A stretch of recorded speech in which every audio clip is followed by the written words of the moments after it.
আমরা আসছি আমাদের 10 নম্বর ওয়ার্ডের জল সংকটের জন্য। এত অবস্থা খারাপ আমাদের 2 বছর ধরে, কিন্তু এই লাস্ট এখন রিসেন্ট দেখা যাচ্ছে যে জল ঘরে যাচ্ছেই না, রাস্তার থেকে জল নিতে যাচ্ছে সেখানেও জল পাওয়া যাচ্ছে না। সেই এর জন্য তাছাড়া রাস্তাঘাট খারাপ, আমাদের কোনো কাউন্সিলর আসে না, আমাদের ওয়ার্ডে কোনো কাউন্সিলর আসে না, লাইটের ব্যবস্থা নাই, রাস্তাঘাট খারাপ, প্লাস আমাদের যে সেতুটারও অবস্থা খারাপ। কিন্তু মেন আসছি আমরা এখানে জল সংকটের জন্য।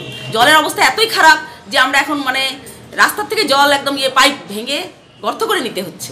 কাউন্সিলর দেখাই পাওয়া যাচ্ছে না 5 বছর ধরে আমরা এখানে ওনাকে জিতিয়েছি, কিন্তু উনি একবারও আমাদের ওয়ার্ডে এসে দেখেন নাই যে আমাদের কি সমস্যা বা কি অসুবিধা।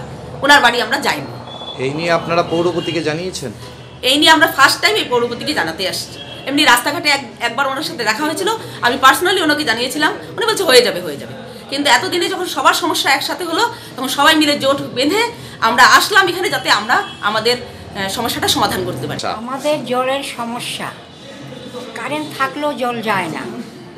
তাছাড়া আমাদের এমন রাস্তা হচ্ছে, একটা আপদ বিপদ হলে কোনো কিছু কাউকে সে মরে যাবে, তাকে বাঁচানো যাবে না। সেগুলো কাউন্সিলর কিংবা পৌরতে সবার দেখাটা উচিত, যে কিভাবে চলছে,